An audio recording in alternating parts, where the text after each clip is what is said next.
I never know how to start these things. So we're just going to dive right in. Sounds great. Hey, let's talk.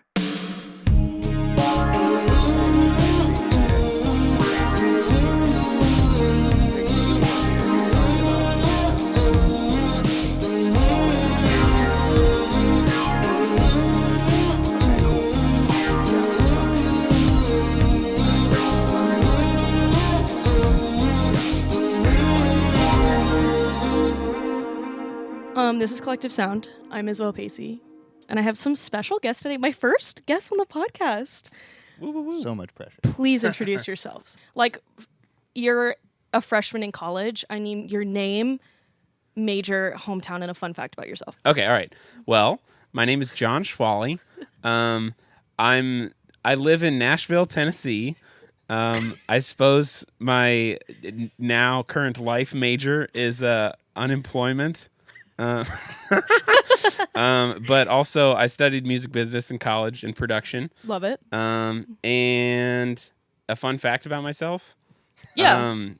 Give me a good one. Make it good. A good one. You're the first guest, so you don't want to disappoint. Wow. Okay. A fun fact about myself is I have over 30 pairs of fun socks. You do. Can you tell I'm the audience currently what you're wearing my avocado socks. Mm-hmm. I actually just recently acquired them from my last trip to Florida. Actually, my mom was like, "Hey, I know how much you love fun socks, and I'm going to buy you a bunch of fun socks." Mom. And it was dope. So we went to H&M, and there were these ones and some dabbing sloths. Dabbing and sloths? Some pizza socks. It was a pretty good haul, I got to say. Okay, Benjamin, it's your turn. I'm Benjamin Mariano. I studied music production. Is that what we did? What we studied? Yeah. And then a fun fact. Is that what it was? Yeah, well, where are you from? Where are you from? I'm Your from Rochester, hometown. New York. Oh, I said where I live now, since we're talking about where we now are I'm now. from Nashville, Tennessee. That's I'm from Cincinnati. Fun fact about me would be I rarely like to wear socks. And Wow. What a my duo. biggest pet peeve is when people mispronounce Reese's as Reese's. That is very true. I have a diatribe. Yeah. for Listen. I definitely What? I have said Reese's many times simply to start the debate. So it's Reese's? Reese's. So Reese's. the man who invented it, his last name is Reese, and it belongs to him. It's his thing. Wait, so what do you not like when people say? Reese's. Reese's. Because then they're like, or oh, Reese's. it's okay. Yeah, Reese's Pieces. And I'm like, that's not clever. Reese's Pieces is Okay, super clever. Of all the things in the world, that pisses you off the most. Yeah. Well, that's the most noticeable because it happens the most and I lock into it Okay. most often. Okay. There's probably things that bother me more. I mean, I would hope so. But if that's the one thing, power to you. He's pretty easygoing. That's fair. And we got a nice yin-yang going as far as socks go. So Yeah. Yeah, that's really sweet. You balance each other out. That's true. If That's I'm ever cute. gifted socks, if they're cool, have at them, dude. Oh, that's Wow. really sweet. That was a Look pretty- at this bromance pretty that's happening great- in front of my eyes. It's been I'm about happening that. a while. I know. I'm a new witness, you know? It's true. Okay, so I'm just speaking of new witness. So we are all recently friends. Indeed. That is very true. And in the subject of my podcast, I'm at a loss for words right now. Not in a good anyway. All I'm saying is I fangirled my way into this friendship. Interesting. Is that not the truth? A little bit. I mean, we've got very close mutual friends. Yeah. Well, I mean, yeah, but that's not as fun. So our mutual friend Andrew, which I talked about Andrew in the first episode. Andrew's taught me how to use a microphone, so he's the only reason this podcast is happening. As is typical Andrew. He's the Very man. giving man. I love Andrew. Andrew, I love you. This is another love message to you. I also love you, Andrew. I love you too. Andrew worked with John, It's true. and John does music that Benjamin also works on.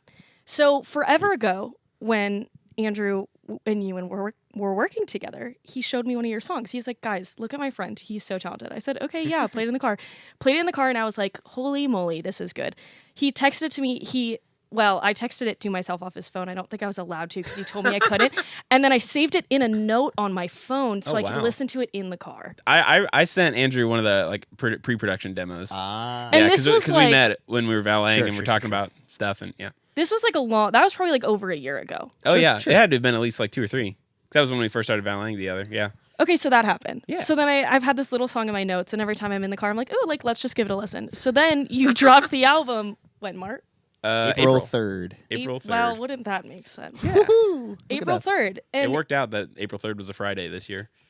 That's kind of cute. Yeah, it was pretty dope. It's a It little, was supposed to come out in 2018. But hey, you know, April 3rd had to be a Friday, so we had to wait a couple years. Yeah, that's Yeah. why. That is- definitely yep. why. So like it is one of my most listened to things on my Spotify, and that's me admitting this here in front of you. It's an ongoing joke in my house that every time we get in the car we turn it on. So like I'm just saying that I fangirled. Then I slid into the DMs when it was released, I think, that week. And I said, "Hi, I'm obsessed. I'm friends with Andrew. Let me work with you and be your friend." And you said, "Okay, cool." I said, "Great." And now we're friends. there you go. So I just wanted a little backstory Nice. of basically my fangirl life bleeding into my friendships. Love it. Okay, I have a couple questions for you. Of course. Okay, so how did you guys meet? Okay, so we both went to schools in what is known as the CCCU, which is the Christian Council of Colleges and Universities or something like that, Wow. right? I think that's right. That sounds right. So you went to Anderson University No, in it's- Indiana. and I went Okay. to Malone University in Ohio. Cute. And we did music-related degrees and were offered a ability to go to a program Kind of a capstone thing. during our senior year called the Contemporary Music Center, which is based here in Brentwood. And we both went in the spring of 2017. Yep. And basically, it's like a capstone course built around like putting on a original live show every week. And a third of the students are artists, and a third of the students are techs, and a third of the students are like manager business types. And we put on a weekly show, write songs every week, etc. And we both did that as artists Yeah. and met there. And we wrote a lot of songs together. We met like the first weekend, like move-in weekend, and like Right. we talked about just like our influences, and we had a lot of shared like bands that were our favorites and stuff that we were really vibing at the moment. And so we were like, we need to get in a room and jam together. And so we did. And that first song that we ever jammed was worth it. Really? And yeah. How and, many years ago is that? 3. yeah, like 3. That would have been January 2017. Yeah. Oh, So it's like love at 3 and a first half sight. now. Yeah. Wow. So that. we did that. We wrote a lot of the songs that ended up on the record because a lot of what happens on the second half of the record was happening at that time while we were doing that program. Yeah. Graduated in like May or whatever. Mhm. Spent the summer like at home, him in Florida, me in New York, like saving money and working, and like we're gonna move to Nashville together. And then we did in September, and then we started recording the album. That's so cute. Yeah. And so, they live in this cute little house that feels like a middle school. Don't take that offensively. Weirdly, the like internals of a middle school are a really conducive format for a recording studio, so it worked out. It honestly, it has some like very strange homeschool vibes, but like the basement is like, you know, that tile that's like in every elementary school. Yeah. That's what it is, for sure. It comes up very easily, by the way. If you ever find yourself living in a that's house true. with it, be careful.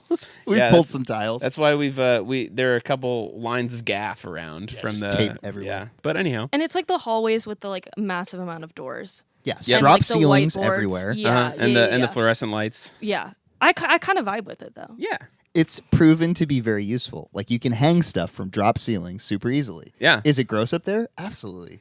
Oh, I mean, But- yeah. Do we look up there ever? I avoid it. That's a dangerous game. Did you guys ever go to Cafe Coco? Like, I No. don't think so. no. Okay, so listen, Cafe Coco, it's behind the end. It's in Nashville. It's this coffee place, and it used to be open 24 hours. They stopped doing that. It was like 24 hours, like for 2 days of the week or something. So weird. You'd see every walk of life there. It was just like weird vibes, but it's fun. And they have a back room, and they have the drop ceilings. And one time, Lily slipped a fry in there, and I think it's still there. But now it's closed. Oh man, During Amazing. COVID, mate. is it? You think it's Don't a trust my- COVID closing, or you think don't it's like remember. a out of business? I don't remember. type deal? Don't take my word for it. Anyway, that has to do with ceilings. So back to the album. Name of the album, I'll Be Fine. Yeah. What's your favorite track off of it? My favorite track? Both of you. I mean, it's hard to pick. I mean, I feel like all these songs are my children. Mm-hmm. But you know, I feel like if I had to just go like favorite right now, Yeah. I would. It's been my favorite for a while. Is Without You. It's like the only angry song that I've ever written, and it makes me feel cool. Okay, yeah. Like it's very rock and roll. I got to harness my like pop punk angst for sure, and got to like scream at the top of my voice. And Heck yeah. it's for those who like grew up watching me perform, that was always just kind of my MO. So it was fun to like actually do that in a polished setting. It changes for me all the time. I would say now, and part of this is probably because we're getting ready to take a trip to your parents' place where we wrote it, but Spent. Yeah. Because that one song physically hurts That me. one's, yeah, and it's very viscerally raw, and I don't know. I feel like that's the one song where I don't know where the influences musically came from. Like a lot of other songs, we knew what bands we were calling influences from, and that one was very organic, and we just kind of built it. And the stories that we've gotten from people, like in DMs and things like that, about the impact that that song has on them from a relatability standpoint is just like wild, humbling. Yeah, like really humbling, and it I don't know. That's one that I can easily listen to, and I'm super proud of like how we fleshed that one out, and the sound effects, and it covers a lot of ground from a genre perspective, and it shows your versatility a lot too. Like it goes from like the most intimate vocal on the record to the most intense screaming vocal on the record. Yeah. Like there's so much there that I'm just super proud to have captured. So That's really sweet.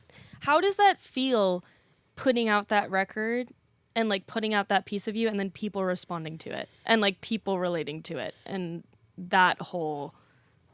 It's a lot. I mean, it's really cool. I mean, like that's the whole reason that I like wanted to write like this record. Like it was, I mean, a lot of the inspiration came from a lot of like other like albums that I listened to. Like when I'd go through a breakup and whip out a breakup album, like Forget Not Slow Down by Reliant K is a great example. Peripheral Vision by Turnover, just like just a bunch of these like classic records that like I say classic records, like classic to people our age who are into music. Classic to me. But like I would totally turn to those when I would be going through stuff. So I wanted to make something that people could kind of turn to like that, because everybody's been through that kind of stuff. Everybody's had those kind of feelings, and definitely a lot of people have reached out to say like it's like you're writing my story, and it's like it's been really cool. Yeah, the last 3 months have literally been just like the craziest like mind f ever. Yeah, because like you spend all these hours on it, and we spent over 2 years total like working on it to some degree, and like we always believed in it and knew that we would be proud of it going about it the way that we did, but like you always wonder, like, is it going to matter? Like, how many, and you get into telling yourself, like, if one person just, like, if this is their world for a minute, or, like, allows them to, like, work through whatever or connect in whatever way, like, that's worth it. Just the way that it worked out and shook out with some of the videos we did and some of the promotion that we did, like, the just sheer volume and, like, consistency of, like, just people reaching out in some way, either being like, I really dig this, or I wanted to kill myself, and then I listened to your record and didn't feel as alone. It's like, oh my gosh. Like, my mind goes to that first listening party we did. Oh, yeah. We did like a premiere the week before it came out on Discord, and at this point we'd been promoting a couple of the singles through videos and whatnot, and we kind of steered those people towards, hey, sign up for this like live listening thing. And we listened over Discord. They all got in a voice chat where they couldn't talk, and we just played the record through, and they were all chatting as it was happening, and just we would like post the lyrics to each song as it would go. Right. So they were all kind of like taking in the whole body work at once, and we had like 50 people or something like that. Yeah. But That's it was incredible. just like literally the most intense night of my life, maybe. Like, It was just definitely like watching it like taken at face value, and just seeing that it did what we wanted it to do for people. Yeah. Like, man, that's enough to like make me, motivated to do it forever. Yeah, I remember there was one dude that was in the chat that like, it was, I think like it was only like 4 or 5 songs in, and he was like, I just split up with my fiance, and this is like totally 100% like I totally vibe with this record right now. And I was like, oh my gosh, Hello. like, Just wait for track 8. yeah, right. But yeah, no, it was just like, it's super cool that like, I guess when I went through what I did, I didn't necessarily think it was like an incredibly common situation. And like just through writing through it, and like, apparently it is, because a lot of people have like reached out and said like, this exactly is like my story. Right. And it's connected with people who are like just vaguely like, I had heartbreak, and this song calls it up. And then there's people that are very specifically like, that exact thing happened to me. Yeah. And oh my gosh, you're putting words to my like crazy thoughts or whatever. That's insane. Is it hard for you to process that and like sit with that, or has that not hit you yet?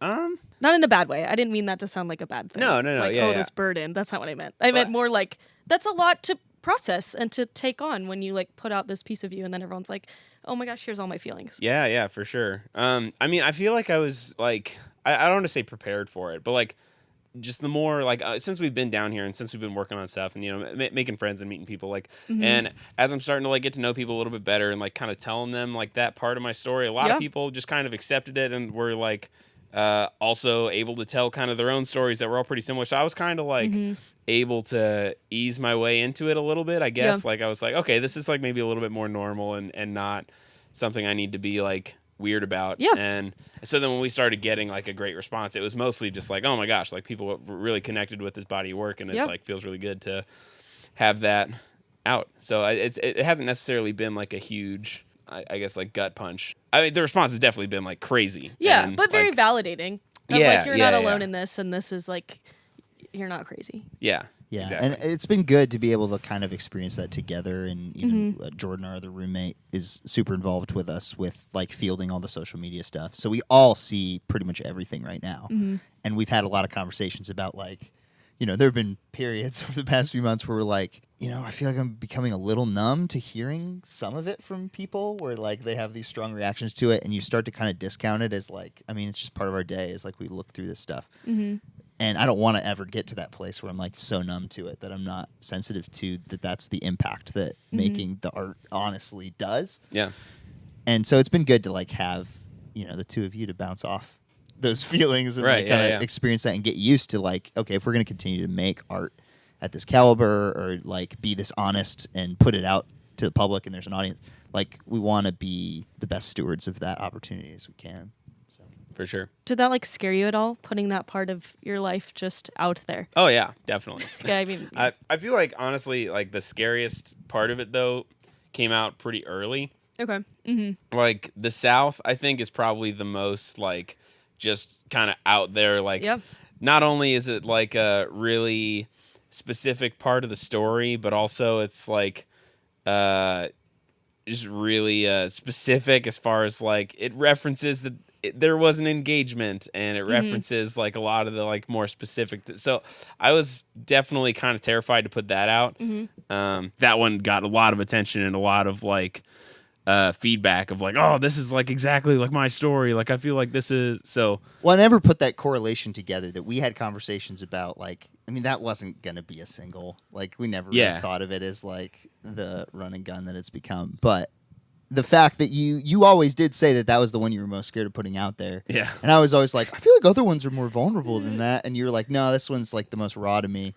And I think that's maybe why that song is so much more potent. Like maybe it's the video or maybe it's the way we put it out or whatever. Sure. But like that one by far and away is the one that people just like, they're like, that's real. Yeah. And it was. Yeah.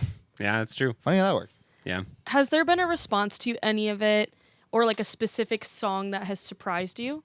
I mean, that one. Or, yeah? That was definitely... Well, honestly, I mean, we've already kind of referenced the response to Spent. That one for me, I think, was the most surprising. That, like, definitely it's the most, like, different song on the record, like, it just from a genre perspective. Like, everything's kind of, like, cut and dry indie rock, and then you get there, and it's, like, there's a lot of, like, weird soundscape stuff, and, like, it's a very, like, A section, B section kind of song, and, like, it's just... There's a lot of it about it that's different and experimental for both of us at the time. Sure. And so I was really surprised that one in particular got the response that it did. Because I was definitely taking a lot of chances, like as far as just like, these are things I've always wanted to do, but like haven't really ever done musically. And so that one to me, I was the most surprised that people were like as excited about it as they were. But I mean, honestly, just the fact that anyone has listened to it like, is pretty rad. I mean, that's the thing, though, is I feel like, and, we both have had different experiences prior to this record where we kind of came together. But, like, I feel like we were operating each above what we felt like we could before. And, For like, sure. no one paid attention. Yeah. Like, comparatively. Like, we both did projects, like, when we were younger that... Like we're decent. They're not great, but like more than our family should have listened to them, and they kind of didn't. Yeah. And so for this to actually kind of work this time, that alone makes it really surprising. But then, like, also, we always believed in it. Yeah, and for sure. knew it was going to be the best thing we'd done. Should we plug your other projects? Do you want them to have more attention? I mean, sure. Well, of course. I guess the story with that is, like, when we were at the CMC, Mm-hmm. our relationship was interesting because we very quickly became collaborators Mm-hmm. and worked on your stuff. And you helped me with my stuff because we each had to, like, be writing songs each week in the school. Mm-hmm. And very quickly, I was like, I want to record this dude's stuff. Like, I want to, like, if he goes and records Worth It with someone else, they're going to fuck it up. Like, that was, I had that conversation with myself It's mine. so many times. No, it wasn't even like an ownership thing. It was just like, I know I can do this justice. I know that I'm ready for it. And I know that I possess some of the, like, key missing ingredients. Like, I could feel the yin yang when we, like, wrote together. Yeah, And, like, worked for on sure. stuff. But we didn't really have a chance to, like, record a lot together while we were there, just by the nature of time and the kind of projects we were doing. Yeah, it was mostly performance based. Right. So I was Okay. drumming for you and singing backup for you, but I Yeah. wasn't, like, recording you. Right. And I was like, oh, I need to record these songs. And so the way that the program was set up, we each had, like, a manager assigned to us who was handling our, like, schedules and day-to-days and whatnot. And so I remember having conversations with Allison, who was his manager, and being like, you should put a bug in his ear about us, recording something together, and, like, I could record it or whatever, and just, like, see how he Just feels like about maybe, it. I don't know, just like think about it. And we totally were getting, like, way closer. Like, I should have just been like, John, I really would like to record your stuff, but I couldn't bring myself to ask you directly. Yeah, but then you did, and I was Eventually, yeah. like, yeah, duh. Like I was planning to like, so it worked out. Yeah. And that's really kind of sweet. where that was like kind of in a weird way like the birthplace of Despicable. Right. So we've put all this stuff out under a company that we've called Despicable Company, and that is something that I semi-dreamed up in college. And the kind of idea at the time was I was really not satisfied with how little I was making and putting out. Mm-hmm. And so my thought was, if I put, like, I wanted to be podcasting, I wanted to be blogging, I wanted to be producing music, I wanted to be releasing my own music. And I was like, well, if I put this all under one thing, one brand, if you will, maybe if I do, like, one of those things every couple months, like, I'll feel like I'm accomplishing something. And Yeah. that began with a podcast that I did for, like, 3 episodes in college, where I Heck was yeah. interviewing other people on campus and just being like, so I'd take, like, a dude who was majoring in film, and I'd be like, you want to be a filmmaker? I'm going to interview you like you're Quentin Tarantino and just give you that level of, like, respect and Like questioning credibility. and credibility. Love it. Okay, cool. And we drill into their dreams and what they want to do and stuff. And it was fun. We did a few episodes, and What was it called? it was called the Despicable Podcast. Oh, okay. And so that's where that idea came from, was like, it was this, like, pushback against the industry. Like, it's so despicable that I would treat a wannabe rapper like he's Kanye West. And that's what we did. So that was where that brand and idea came from. And then I got to CMC and started working with John. I started thinking about, like, oh man, I feel like I could record this guy and, like, it could be a really great, like, flagship artist for, like, some sort of model of, like, making our own indie label thing. And there were other, like, indie labels at the time that I was kind of inspired by, and I was noticing that, like, Fueled by Ramen was becoming, like, into different music than what they once were, and I was still into that music, and that's very much what we're doing. Yeah. And so I was like, oh, I'll make the next that. And so we started talking about it in terms of that, of, like, John had the story he wanted to tell. He had 5 or 6 songs written at that point about it. He wanted to do a full-length record. I was like, okay, let's do it. And that'll be the flagship project, and you and I will go into business together and start a label, whatever that means. And we're going to learn how to do all of it and figure it out and promote it. And Yeah, and then I was like, man, I really should have paid more attention to my music business classes. right. So, ironically, I was studying production and you were studying business. So, like, naturally, it should have been, like, a really easy trade. But it turns out I have way more interest in the business side of it than you do, Yeah, which is fine. Yeah. But And so my songwriting / arrangement skills were mostly what I was bringing to the table Right. at the start. But you also, like, I could see in you immediately, like, you had the charisma, you had the people skills, like, you were going to be, like, able to be a face that people could connect with and get into the stuff. So that's developed into what we do now, which is, like, pretty much that. We've got, as far as active stuff that's out there, it's John's stuff, and then Playoff Run, which is a pop punk thing that Which me is and so good. It's so rad. It's so good. thank you. It's me and Jordan Steinhauser, who is our other roommate, who went to school with me and did the same program before we did, and we've stayed connected over the years. And he had this band, Playoff Run, that broke up right before I started college. And there was a bunch of drama with that, and they were super into it for a minute, and then the rest of the guys except Jordan bailed. And so I showed up as this little freshman, and Jordan was a senior in the music production program with all these sick demos of these dope pop punk songs. And I was like, these are freaking rad. And so the two of us worked on some demos and stuff back then, and then he went off to CMC. And we just kind of stayed connected over the years. And as I came down here and worked on John's stuff, we started talking again about, like, we should do this Playoff Run songs. Like, those are cool. And just organically over time, it kind of became like, this should be a project on the label. And now we've got singles coming out once a month, and Yep. it's like a whole thing, but that's like a whole other conversation. But It's really rad. I'll post it on the Instagram. Follow collective.sound. Yeah, on yeah, Instagram. yeah. I help out sometimes, but it's mostly you and Jordan. yeah, and it's one of those things is like, we've kind of progressed over time to like seeing how a longevity-based career in music works. Like we've played almost no shows as anything.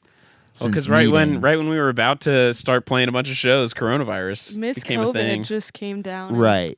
We weren't the fanboys that like follow bands around going to shows as much. Like I've been to hundreds of shows, but like that was never it for me. It was the records.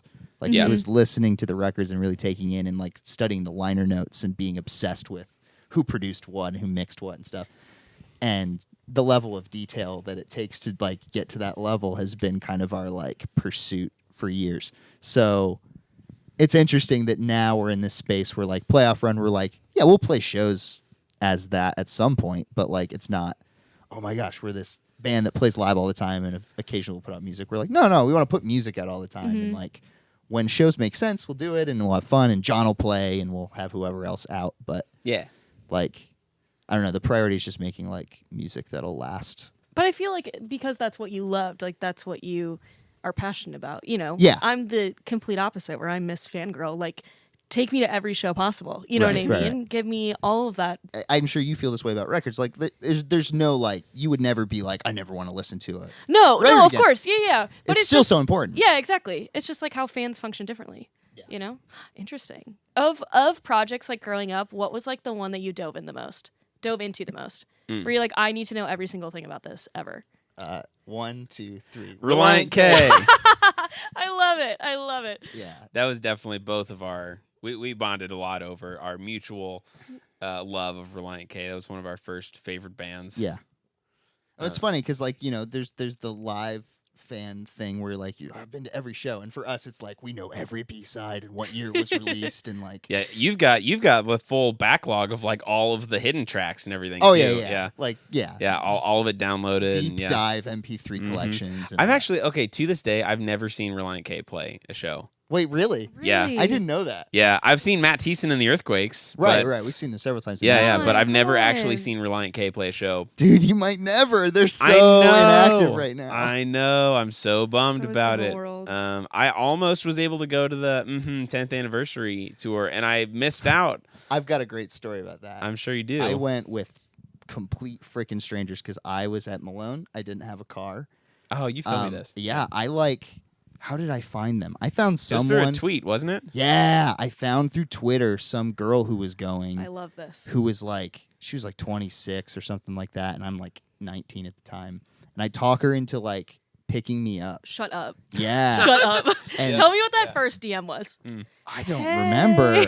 I don't remember. I think she was tweeting about tickets. I had 2 tickets, and I couldn't find anyone who was able to go that night. There was a bunch of stuff on campus that night, and so I think that's what it worked out to be. Was like I gave her the ticket for her to take me. I was 15. What a bucks or deal. whatever. Yeah, I mean for a 10th anniversary show of like that record, which Yeah. is like their pinnacle, and it was super weird. She was a strange girl and like was being weird the whole time. Have you talked to her since? Did No. you talk to her after the show? Oh, absolutely not. John, have you done anything weird like that? Okay, I don't have a weird like how I got to a show or like I was a devout fan of a band and then XYZ happened, but I do have a weird show that I went to Okay. since we moved to Nashville. So I went and saw. Is anyone who's mic'd up familiar with Declan McKenna? Yeah. Yeah. Okay. Yeah. So Kids don't want I to come home, baby. went to this show at the Mercy Lounge of Declan Like the McKenna. most recent one, the only one he played in the U.S. this year. Yeah. Okay. Yeah. And I honestly, it was kind of a like I wasn't that familiar with this stuff. And I went and we get there and he comes out on stage and he's very clearly like 16 and everyone in his band is like I mean, yeah. in their early teens. And I was like, wow, I feel so old right now. And then I looked around and like probably 70% of the fans were like all like 13 to 15. And I was like, oh my gosh, where am I right now? And then the other 25% of the fans were people who looked just like me, who were looking around equally as concerned. Being like, what's going on? And then they killed it. And I was like, I had this like weird kind of like proud dad moment. I was like, I want my kid to be Declan McKenna. That's sweet. Like, Declan's an interesting I mean, not one. really, but like that might come with some other issues. that's an overstatement. But I was like, man, he's like a rock star. He's killing the game right now. It was a very interesting show. I don't think I've been to a show quite like that since being in town. The Divide. Yeah. I've been. Who did I see? I saw Conan Gray. Do you guys listen to Conan Gray? Conan Gray's fun. Okay, Conan Gray was like I'm gonna get this wrong. A YouTuber, something online, and then blew up, and he signed to I don't know, one of the big ones, probably Universal. Interesting. He's really good. Very like pop. Couple of songs like freaking slap. Like I'll get down to those. So we went to like me and all the Radish gals. We go to his show. Whatever. I was like deadly ill. Who knows why? We were at the back of the show, and I was surrounded by teenage girls. And like it's weird because a lot of like girls my age, like I'm not a teenage girl. I'm only 22, but will still like listen to him. So I was like, oh, it'll be like a medium, aged crowd, all just like children. But honestly, like what a vibe. I will say I will probably feel this way until I'm like 50 years old. Just might come across creepy. But like a crowd of like young girls specifically, so powerful. I like have never felt so just like so much power exuding from the walls. And you guys are males, so you might not understand that feeling. I don't think, are we allowed to understand I don't know. that That's feeling? what I also It's realized like- as I started saying this. I was like, I'm in a room with a bunch of males who might get in trouble for saying this. That's why I'm saying it. I just think fangirls are really powerful, is the moral of my story. Thank you.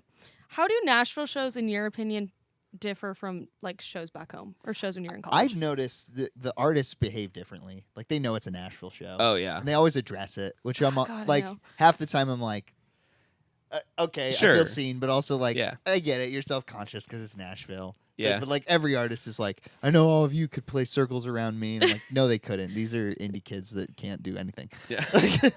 You're Yeah. patently Tea. wrong. We're paying to see you. There's a reason for that. Yeah. But I don't know. It's an interesting energy. I think there's definitely a lot more like just random leaving.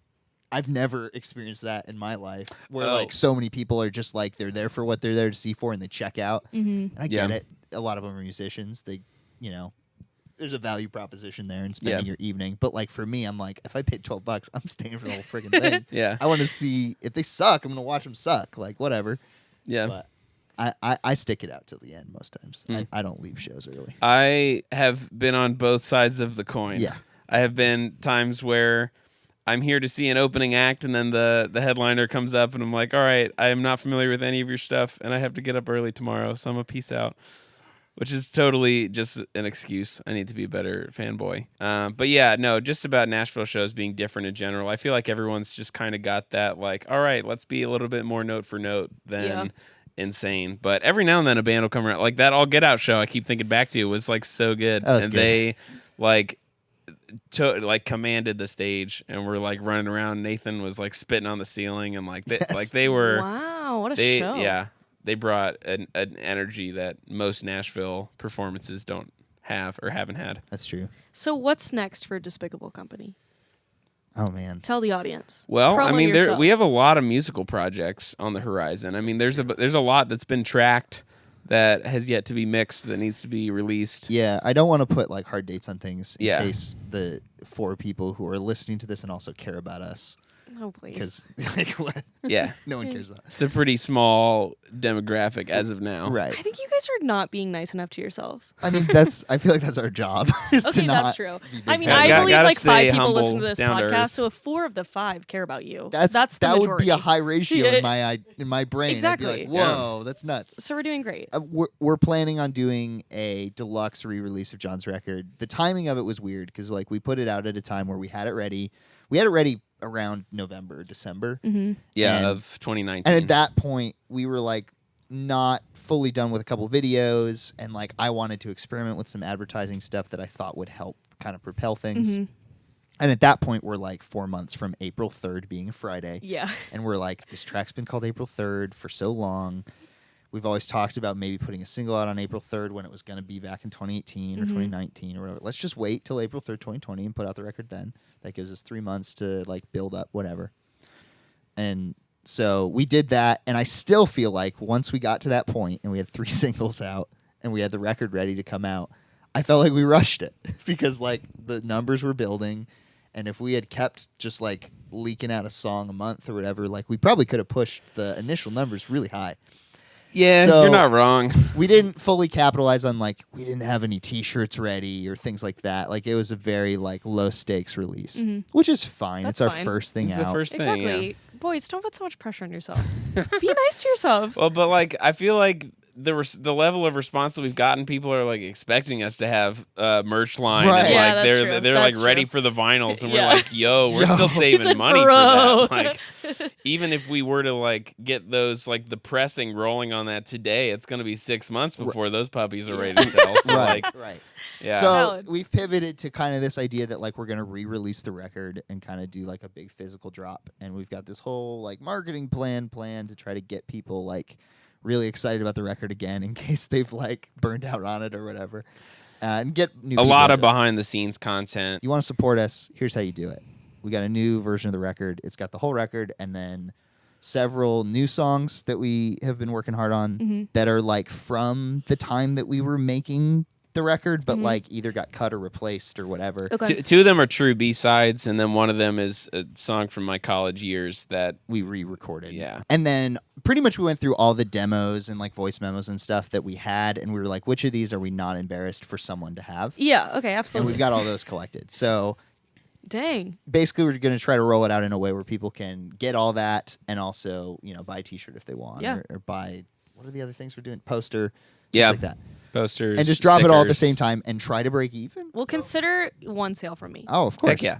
I mean, Here. we'll probably give you some stuff. So like, Well, no, won't be please. able to- Take my money. Oh, we'll Take figure my it money out. and run. At some point at the end of this year will be the like rollout of all that physical stuff. Playoff Run is putting out a single every month for the foreseeable future, and then we'll do videos and stuff for that stuff early next year and all that stuff. That But is so and exciting. I've got solo stuff that these guys have been like pushing me to finish. Yeah, Benjamin I've listened absolutely, positively needs to put out some solo stuff because That's he's fair. got a backlog of like a lot of really solid songs. In essence, it sort of felt like we were taking turns where it was like, all right, we're going to focus on my record for a little bit. Now, I think we need to focus on Benjamin's stuff for a little bit because agree. it's really good. The And stuff I heard when I was over here, whenever that was, Yeah. so good. You're great. You're blushing. but Thank you. yeah. You know, I get so much of a kick out of elevating like your art and Jordan's art and things like that. Like it's enough for me that I don't like feel like this immense pressure to like I don't have anything out. I feel like good being in the backseat of you guys, but yeah, I realize that there's a lot of stuff that I could be putting out that I should be. So Yeah. that'll happen soon. And then I mean we've been doing little bits of production with other people. A lot of other alumni from that program that came after us are Okay. still really close, and the ones that moved to Nashville, and we've continued to work with them. We just did some like recording with some of them, not where we're doing the whole thing, but more like, oh, you need a place to do drums. Oh, you want like extra layers of cool program stuff on it, and we'll just like help them out where we can. Cool.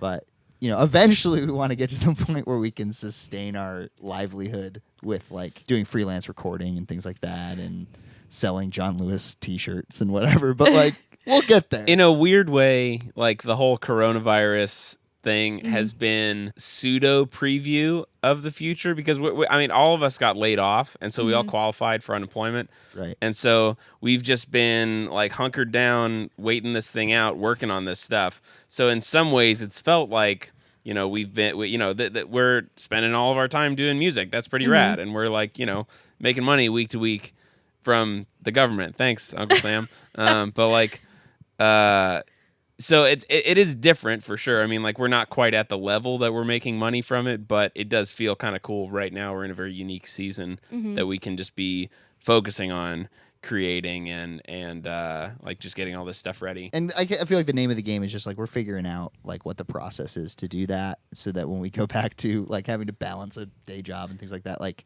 we know what the goalposts are and how to get there and give people what they want. Because now there's to some degree a demand for things, which is cool. Yeah. And, you know, hopefully we continue to grow that and eventually get to play in front of people, which would be nuts. And Yeah. Oh my gosh. Okay, I have a couple rapid fire questions. Oh, boy. Okay. Let's do it. Lightning round. Number 1, what's your favorite song at the moment? Ooh. Period?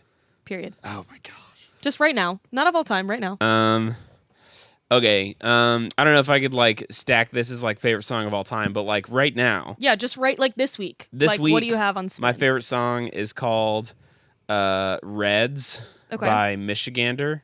Yes.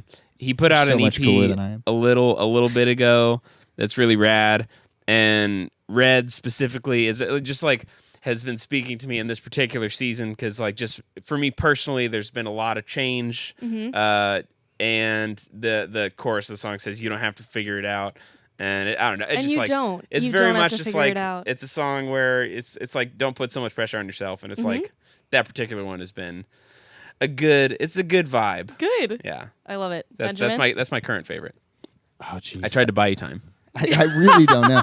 I can ramble about songs for a while. Oh, same. But like, oh man, I've been really into. There's a song called "You" by a band called Off Road Minivan. Ooh. That just like it's a vibe, and it makes me feel like time is frozen for a second, which is Oh what my I gosh, aspire okay. to whenever I listen to a song. Like if it does that, it's like. And then honestly, "Silence" by RMR is like for some reason that just like hit me at the right spot. RMR is this cool, I guess, hip hop adjacent artist who he did a version of "God Bless the Broken Road" by Rascal Flatts, where Great song. he basically turned it into like a trap anthem. It's not like trap style, but it's about the trap and like being in the trap, and it's auto tuned, and it's he's talking about like the police and stuff. It's super cool and very of the times. And he just put out an EP, and there's a song called "Silence" that sounds like a Khalid thing or something. Yeah, it's just this. That's the one with the like all the strings, right? Yeah, That it's just this really beautiful, just like like time is frozen thing. I'm gonna have to listen. Yeah, so those I guess, but I listen to different stuff literally every day. Okay, I love that answer. Okay, next, best concert you've ever been to, period. Only one. Okay. Well, I might need to think about this for a hot sec. I gotta say, best concert I think I've ever been to was at Anderson. Coming into this, that is not a sentence I thought I would say. I'm shocked. At Anderson University, where I went to school, there's a venue called Mocha Joe's. Cute. And it's a very small room at the coffee shop. And there's a band called Mike Mains and the Branches. Hey. And they came through and played a show. I'm trying to remember who opened for them. I think it was a band called Flint Eastwood. And if you check them out, she's super cool. It's very like indie, in your face kind of rock, and like the openers definitely like blew it out of the water, and I was very impressed. But then Mike May just put on a really really good show, and it was was that the Calm Down era?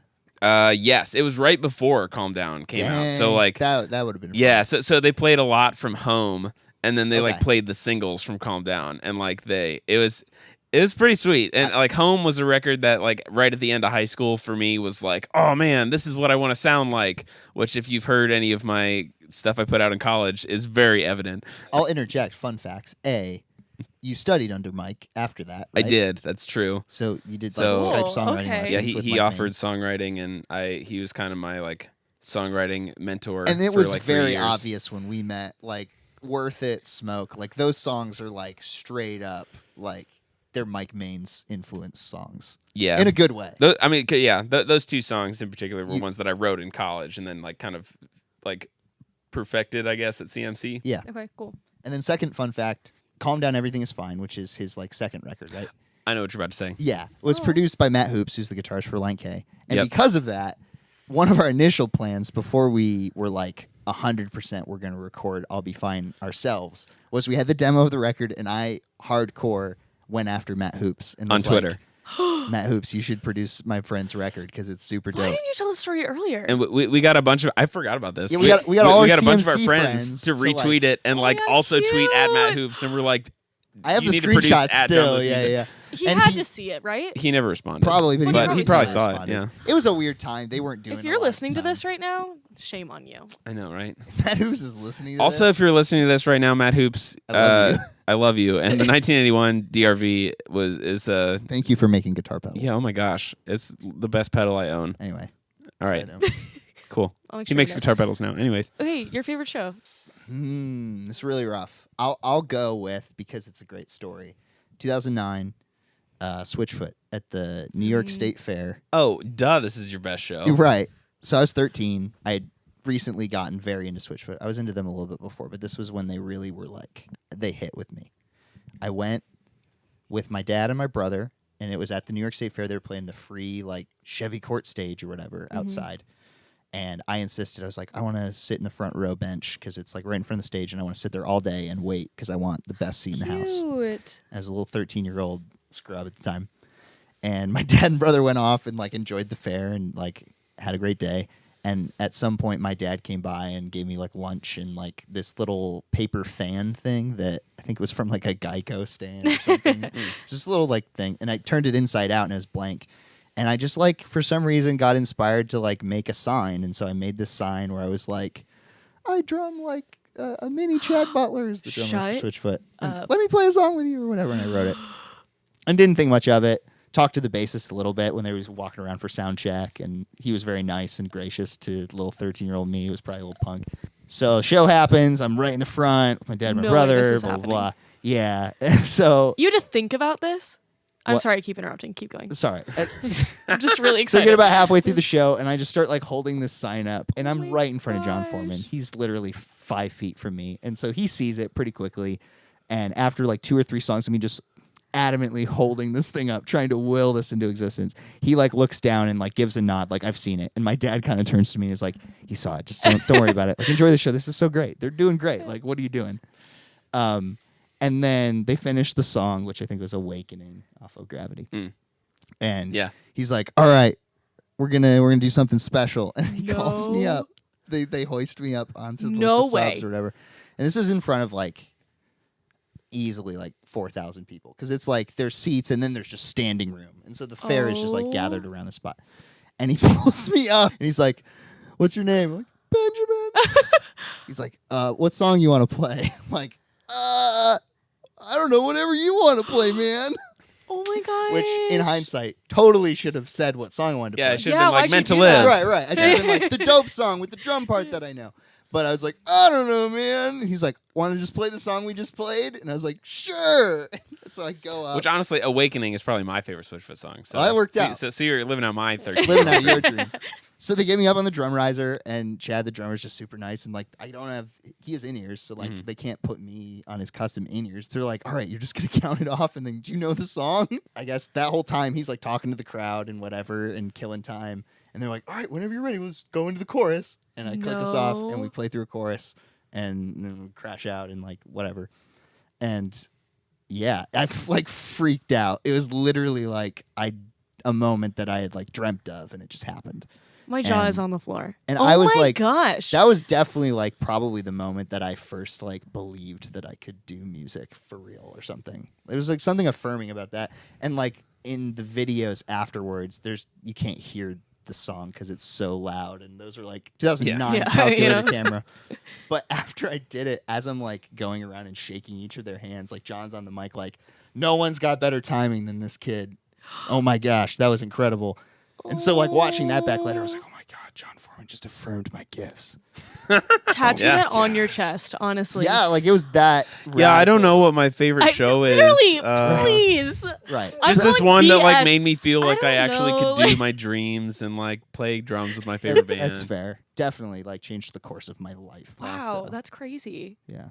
And that's the thing. I think about that often now when we're like interacting with people. It's just like, oh man, I should have like another set of headphones ready for when some kid wants to play at a John Lewis show. And I can do that. Like, I want to be able to I'm like gonna make that pass that along. happen.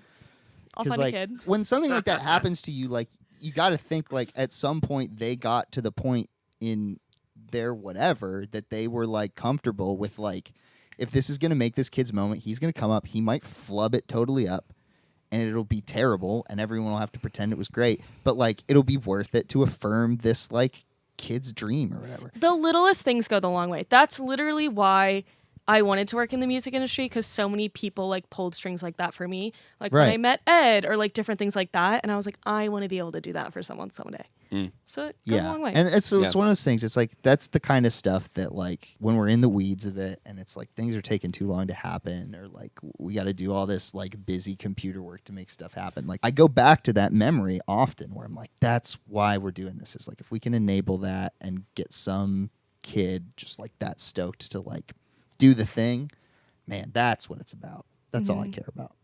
Yeah. Okay, one last question. If you could collab with one person, dead or alive, who would it be? Okay. So like my like internal like junior high school John is like screaming, of course, Matt Thiessen. Like 100%. If me and Matt Thiessen got in a room and did a co-write, it would be the greatest thing ever. I don't think I could. We'll see. I mean, like I being would submit to his idea so quickly. That's fair. I would feel like I didn't have a voice. see, but I Whether totally he did that or not, I would do that. Sure, yeah. Like I just I mean it would really be just me being in a room with Matt Thiessen watching Matt Thiessen write a song, Yeah, and then I yeah, could be yeah. like, I was there, I co-wrote that with him. Yeah, I get credit. You're Yeah, like one word right? you Yeah. put in. Yep. So that's my childhood dream. However, like my now dream, a very underappreciated artist in Nashville, who his name is Julian Dente, and he puts out stuff under the moniker of Youth. And Oh, like yeah. all you of could his totally stuff, just make that happen, though. I know I could probably Julian, if you're listening to this, I'm too I'll shy send it to to him. slide into your DMs, but let's collab. He is like just an unreal guitarist, and actually when we first moved here, the first house show that we ever hosted here was Julian as Oh, Youth. cool. Like we just like we're like we want to throw a house show, and so we Yeah. So that'd we be hit him up, easy. and we're just like yeah, and It was like, what was going on? He was like getting ready to get married or something. he was yeah And he just like was like, sure, I'll show up. yeah. Aw. What a nice guy. And, He had put out this super underrated record in 2017 called Blame. oh my That gosh, honestly, it's so like, good. there's a lot that we drew from that for I'll Be Fine. Oh, for sure. And the fact that that record is not on like a million people's top 10 is like, we had conversations where we were like, no one's going to care about a record. People don't know about Blame. Yeah, Like, we're yeah. like, that's I don't proof. know about Blame. I'll make you a playlist for days. Please Yeah. do. There's so much underrated We'll stuff. just have a giant collaborative playlist. Let's do Sound it. great, boys? Amazing. I'm in. All of you in this room. Let's Here do for it. it. I love it. Okay. Benjamin, I need your answer. Man, Aaron Sprinkle for sure. He is the producer / writer responsible for like all the Tooth and Nail bands in like the early 2000s. Like he produced all those records, and they're like the most cleverly written, like succinct pop rock things ever. And he's still to this day, like he produces for a company called Soundstripe and makes all this ridiculous music that just basically gets used in like sync for videos, and it's better than 90% of the stuff that comes out. And his solo stuff is also His like, solo pretty stuff's great. unreal. Yeah. He was in a bunch of like legendary indie Christian bands of the 90s, and since has become just like a mastermind. We saw him at a show at the end once, and I freaked the frick out. I was like, John, I need to talk to this man, but Yeah. I can't bring myself to do it. We waited outside of do his it? little social circle for a little bit to be like, maybe we'll go talk to him. And I And then chickened Benjamin out. was like, Oh, this is weird. Let's not. John. And I was like, all right, let's go. And then I guess childhood one would be like Switchfoot as a whole / John Foreman. Like That's I feel true. like they have a vibe where when they bring in a collaborator, they really do truly like take a back seat and collaborate. Yeah, So I'd be interested to see like if I brought an idea to the table, what like they would do to it. that's true. From that mentality, bonus that I feel like we both would probably agree with. Yeah. Just also this would be like a genre bending Yeah. thing is to collaborate with John Bellion. Yeah, I was about to say that. Yeah. That was the first thing I thought of. I was like, is that... Boys, control yourselves. I know, it just gets Yes, so excited. yes, John Bellion yes. is Listen, the things I would do for that collab, I don't know if I'd make it out. Have you seen the alive. videos of him working with, what's the band? Lawrence? Oh, they're sick. No, I actually haven't. Oh, There's you need to look because he those. comes to their house. I've seen a lot of his So like production stuff, but not that. Yeah. Get this. They record their stuff in their basement, kind of like we do. Yeah, They yeah. have a little bit more gear, but Sure. like whatever. He comes to them and he's just hanging out on their couch and he's just like pitching stuff, and then he comes in with his like cool drum thing and like elevates it. Like it's amazing. Like yes, John Bellion. We changed both our answers to John. So the final answer is Final John. answer. Final is answer is John Bellion. Listen, I would support that. Which actually, I feel like that should have been a lot quicker to both of our minds, considering that the first thing that we ever put out as Despicable Company was a cover of John Bellion. There was one guy who recently had a super hateful comment on YouTube about it. He was like, Gee. "You guys like murdered this. Like, there's no soul in your playing." And it was like, "Thanks, guy," but like a lot of people liked it. Boys, thanks for being my first guest. Yeah, Thank And you for having everyone, us. listen to I'll Be Fine. And if you don't, the amount of people I texted it to someone today. The amount of people I've texted it to is dumb. So if I haven't texted it to you yet, listen to it. I'll post it on the Instagram. Follow them. Like, if you're not, it's dumb. They're dumb talented. Thank you so much. Thank you for welcome. having Thanks us. so much. It's been fun. Gosh, good. I'm so glad.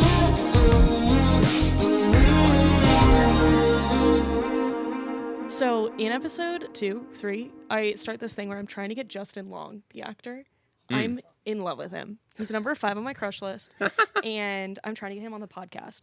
So I need you guys to make a pitch on Justin being on my podcast because it's going to be at the end. We make a lot of dope music, and we make it on a Mac. And as a lot of people know, Yes. the face of the Mac, for our generation at least, is Justin Long. as opposed to the dude in the glasses, whatever his name is. No one Yeah. cares. Justin, you inspired us Also- with your ad work. Also, your arc on New Girl is the best. That's true. That's true. Also, I really liked the fourth Die Hard, and I felt like you elevated it to a certain degree.